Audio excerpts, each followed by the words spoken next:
Moi,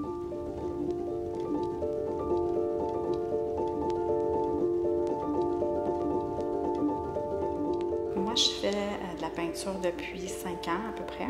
J'ai commencé juste un petit peu avant la pandémie. J'ai des membres de ma famille qui font de l'art, donc ça m'a comme donné envie d'essayer à mon tour. Puis je suis vraiment tombée en amour à la base avec l'aquarelle.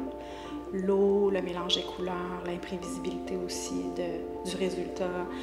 Et puis, à partir de ce moment-là, je me suis dit, ouais, OK, je pense qu'il faut vraiment que ça ait une grande place dans ma vie. Donc, ça a commencé tout petit, sur papier. Puis tranquillement, j'ai eu envie d'aller vers plus grand, de commencer à faire des toiles avec l'acrylique, mais j'ai utilisé aussi des encres qui reproduisent un peu l'effet de l'aquarelle. On peut le voir dans différentes œuvres. Je travaille par terre, donc c'est une démarche qui est souvent couche par couche, qui demande un séchage assez long. Moi, j'ai pas d'études en art comme tel. Je suis psychologue de formation. Puis à un moment donné, j'avais eu envie, c'est ça, de varier un peu ma vie professionnelle. J'adore la psychologie, la relation à soi-même, la relation à l'autre. Mais à un moment donné, ça peut devenir quand même chargé. Et puis, c'est comme si l'art est vraiment venu balancer pour moi quelque chose à l'intérieur de moi. Le thème de l'exposition s'intitule « Identité miroir ».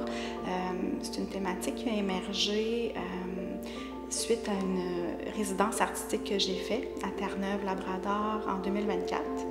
Donc, je suis partie pendant 1 mois dans une résidence avec 8 autres, on était 8 artistes au total, donc avec 7 autres artistes que je connaissais, c'est ça, à travers les réseaux, dont un mentor, puis on était différents mentorés, si on veut. On ne se connaissait pas nécessairement tous, mais on s'est rencontrés en présentiel, si on veut, là-bas. On a passé 30 jours là-bas, donc on était dans un endroit extrêmement inspirant sur le bord de la mer, les randonnées, les falaises, c'était vraiment, vraiment extraordinaire. On avait chacun notre espace de création, on se réunissait. Et puis là-bas, j'ai vécu une expérience humaine qui m'a vraiment fait grandir dans mon identité d'artiste. C'est comme si, même si ça fait juste 5 ans que je fais de l'art, je dirais que l'art a toujours fait partie de moi dans différentes façons. J'ai joué de la musique, j'ai fait de la photo, donc ça a toujours été là, mais comme si je me sentais pas vraiment artiste tant que ça. J'étais comme, j'aime ça, j'en consomme, j'en fais un peu. Puis là, j'avais commencé avec la peinture il y a quelques années, mais c'est comme si je me sentais pas encore vraiment artiste ou je me permettais pas de le sentir complètement.